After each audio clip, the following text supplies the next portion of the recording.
known everywhere around our local area as the Gentle Giant, because he's a great big fella. But that's his nickname. They all call him the Gentle Giant, and that's exactly what he is.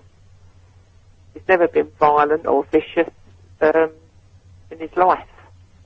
It was put during his trial that he was a hired hitman who... that is absolutely ridiculous, that is. That he carried out this murder either as a favour to Michael Steele or because he was paid. That's ridiculous, absolutely ridiculous. And regards as guns, he's never had an interest in guns in his life. It's just not his nature. And to say that he'd go and do it for money or anything like that. Oh, the only thing I think he had in common with Michael Steele is their love for mechanical motors and engines, you know, and boats. That's the only thing they had in common. No, they wasn't even close. I've never met Mike. I mean, all my children, Jack included, I know every one of their friends and that, you know what I mean? He always, if he's got a friend or that, they always come home. You know, but I never even met Michael Steele. I'd heard about him. He talked about Michael Steele because he'd met Michael Steele in prison when he was in there for bringing that car. Him and Johnny went in.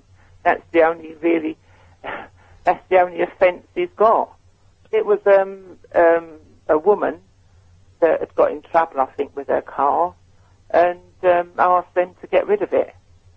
You know, so she could claim the insurance.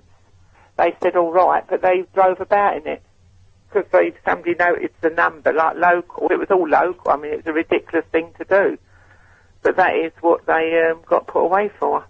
Why they was put in prison, I could never understand that.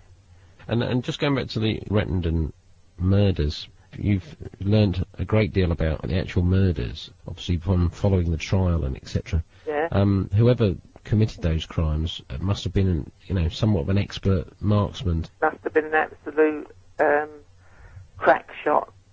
I could never understand how they were shot in that Range Rover, and to still be in the position that they were supposed to be in when they was found. It all seems bizarre to me. I mean, I've studied it all and studied photographs and all that, and I mean, if you hear a loud bang, you jump, didn't you? But they were sitting there as though nothing had happened. So, you know what I mean, Chris? There was one with his phone in his hand, and it just seemed so bizarre. And Pat Tate in particular was supposed to be a fairly paranoid guy. They was always armed wherever they went, yet no guns or that was found on them. No guns was in the vehicle or nothing. See, it was 6 months before there was any arrests. Jack and his co-defendant were eventually arrested and charged on the evidence, well, solely on the evidence of Darren Nichols. Well, I know that he was the only one found with drugs on him, 10 kilos of cannabis, when he was arrested on the road. But then again, he was working with the police, an informer with the police, and he was arrested with this cannabis in his back of his motor, and he just thought he was home high and dry because of the police officers he was involved with. And when he got to the station, they then charged Darren Nichols with the murders. Yeah. And that's when, because Ursula was making no comment statements and all that, and then all of a sudden he went as Supergrass. And he eventually told a tale about how he'd been an unwitting getaway driver. Yeah, that he'd said that he'd dropped Jack down the lane, and Mick was coming down, was in the back of the Range Rover with Tate and Tucker and Rolf, and Jack would be waiting down the lane to blast them all away. That's his story. And then after the shooting, Jack's supposed to walk up the lane all the way back with Mick, phoning Darren Nichols to come and get him. And what have the last 6 years been like for you? Obviously, you had the trial and then a conviction, and then, you know, for the last 4 or 5 years, you've you've had to go and see Jack and his children, your grandchildren have had to go and see him, behind bars. It must be very hard. There's no words you can really put to that to explain it. It's just absolutely devastating. Every time we visit him, which me and his dad visit him at least twice a month. We get 5 visits a month, but 3 visits are for his wife and his children, and he's got brothers and sisters we have to share. But I mean, it's been devastating for all of us, the whole family, not just for Jack, but the whole family.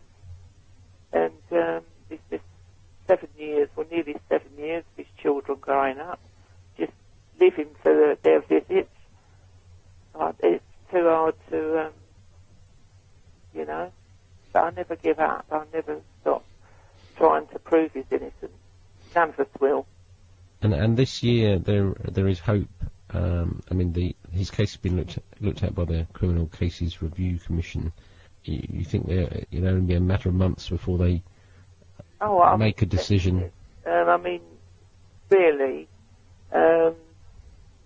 we're expecting it any time. But having said that, we say that every month. Is this going to be our month? Will we hear from them this month? Will we be referred back to the Court of Appeal? I mean, these are regular things we say every day. You know what I mean? I wonder if we'll hear anything, And are you ultimately hopeful or optimistic? Oh, yeah, definitely. I can't possibly see how they can refuse us to go back to the Court of Appeal. We've put too much in front of them, Chris, they've got too much evidence what they've had to sort out and go through. There's too many, there's just too many things for them not to be able to refer us back. And I'm sure once we get back, into the Court of Appeal, I just know that they've got to free him. They know that they're innocent. There's no motive. There's not a thing that nobody's come up with one thing that could I could say, I didn't know that, or there's nothing. There's no forensic, nothing. The only thing that put my Jack there was that he was there picking up a bloody car for Darren Nichols at that particular time, at 6:30. I don't believe for 1 minute they died at 6:30. No. There's been nobody heard or seen nothing at that time, yet people heard gunshots and everything at 10 o'clock at night.